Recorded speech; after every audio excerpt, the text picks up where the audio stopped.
Hey everybody, welcome to another episode of Foreclosure Help 777, where we talk about everything foreclosure related.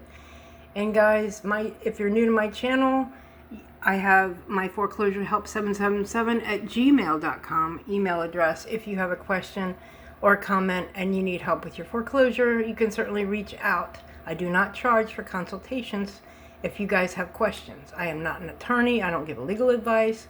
But I will tell you what I would do if I was in your situation, being that I fought the bank and we did settle out of court. And a lot of people come to me and say, well, what do I do? This is my situation. And I will say, well, this is what I would do if I was you. So everyone's different. Everyone's case is different. So don't let somebody that doesn't know the system tell you some crazy remedy you can use, because those things really don't work. You got to fight them like a lawyer. You got to think like a lawyer and fight like a lawyer. So let's talk about today, amended pleadings. Amended pleadings in foreclosure defense. And our verse of the day is Jeremiah 7:3. Thus said the Lord of hosts and God of Israel, amend your ways and your doings, and I will cause you to dwell in this place. So amended complaints, amended pleadings, what are all those things about anyways? A lot of people get caught up in, I don't know what to do, but let's go over this and you'll know exactly what to do. What is an amended pleading? An amended pleading is simply a revised version of a complaint or an answer or defense or a counterclaim filed after the original pleading. Some reasons may include newly discovered evidence, correcting mistakes, adding defenses, adding parties, adding counterclaims, conforming pleadings to facts learned during litigation. Why amendments matter in foreclosure cases. Many homeowners learned critical facts only after receiving discovery responses, reviewing loan documents, obtaining servicing records, examining assignments, receiving deposition testimony. So some examples are, let's say, standing defects discovered later, or payment misapplication discovered later, statute of limitations issued uncovered later, or RESPA violations discovered after account review. Rule 15, liberal amendment policy. And if you're in federal court, the Federal Rule of Civil Procedure 15A says that leave to amend should be given freely when justice so requires. Courts generally favor deciding cases on the merits rather than technical pleading errors. So, common amendments by homeowners. Hold on.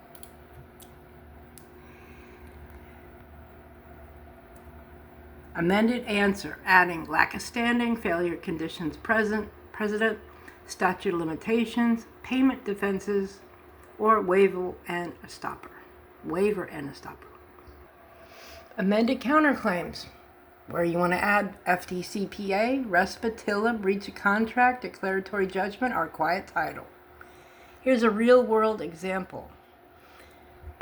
Initial answer, plaintiff lacks standing. After discovery, plaintiff lacks standing because the purported assignment was executed by an entity that ceased operations years before the assignment date. That defense becomes much stronger because it's supported by evidence. Amendments after discovery. Discovery often reveals missing endorsements, missing allonges, boarding failures, servicing transfers, accounting discrepancies, lost note issues. The pleadings should evolve as evidence develops. Relation back doctrine. Sometimes amendments can relate back to the original filing date. This can be important when statute of limitations are involved, new facts support an existing claim, additional details clarify earlier allegations. When courts may deny an amendment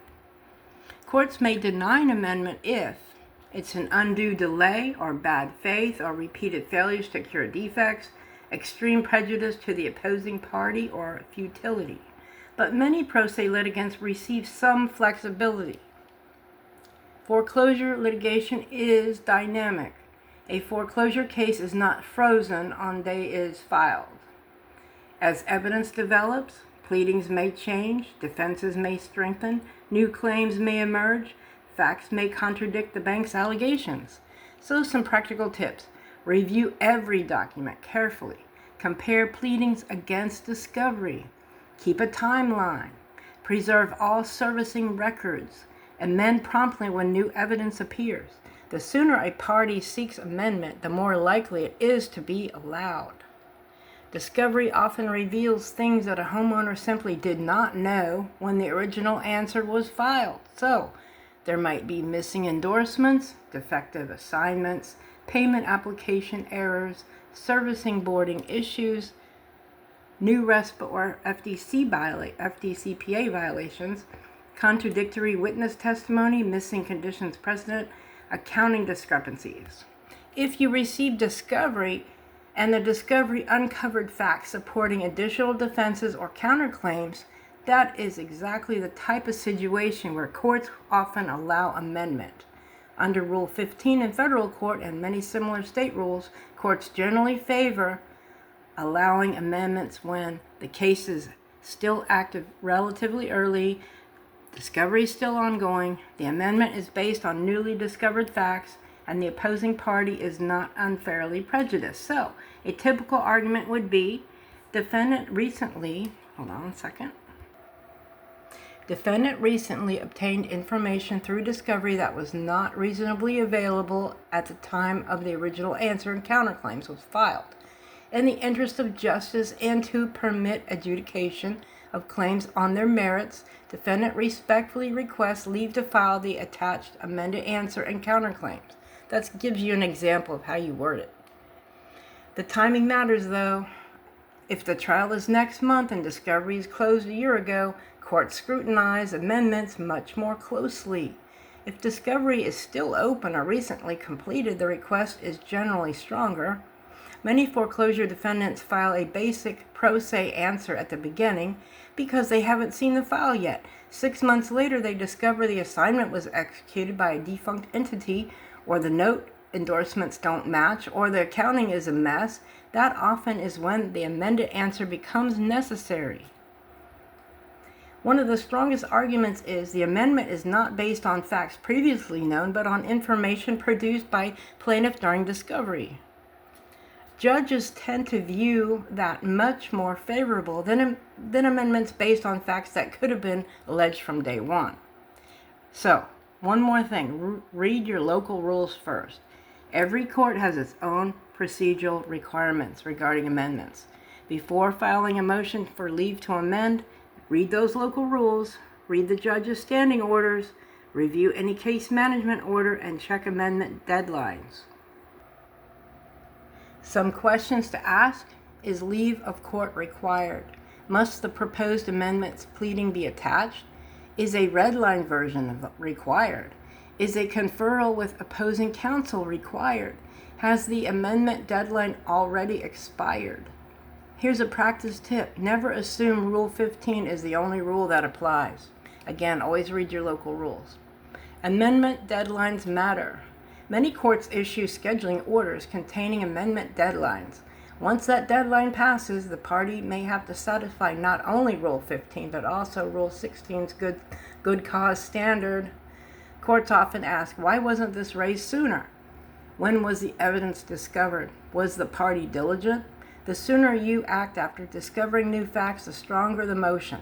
Discovery creates new defenses. Many foreclosure defenses are discovered, not invented. Here's some examples.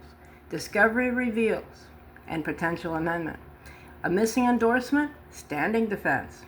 Defective assignment, declaratory relief. Servicing errors, breach of contract. Payment discrepancies, accounting claim. New debt collection activity, FDCPA claim. RESPA violations, RESPA counterclaim. The file often writes the amended pleading. Attach the proposed amendment. Many courts require that the proposed amended pleading be filed with a motion. The judge wants to see what is being added, what is being changed, whether the amendment would be futile. Without the proposed amendment, some motions are denied outright. Why the amendment is needed. A motion for leave should answer 3 questions. What changed? Example, discovery responses produced on April 10, 2026 revealed. Why was it not raised earlier?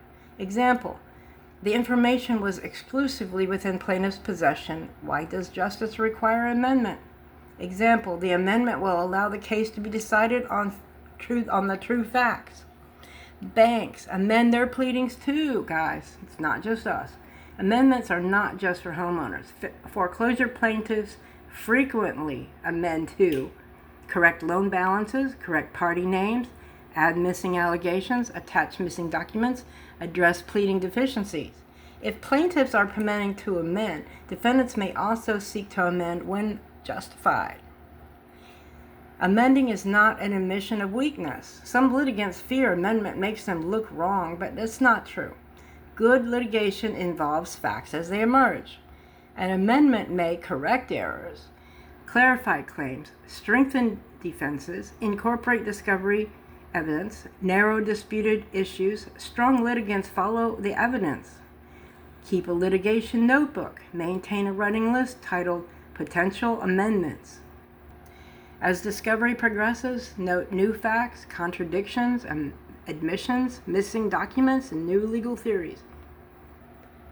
By the time discovery closes, much of the amended pleading may already be drafted.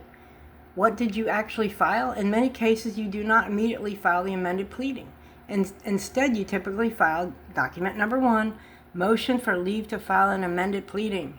This explains why the amendment is needed, what new facts were discovered, why justice requires amendment, why the amendment is not futile. And document number 2 would be the proposed amended pleading itself, attached as an exhibit.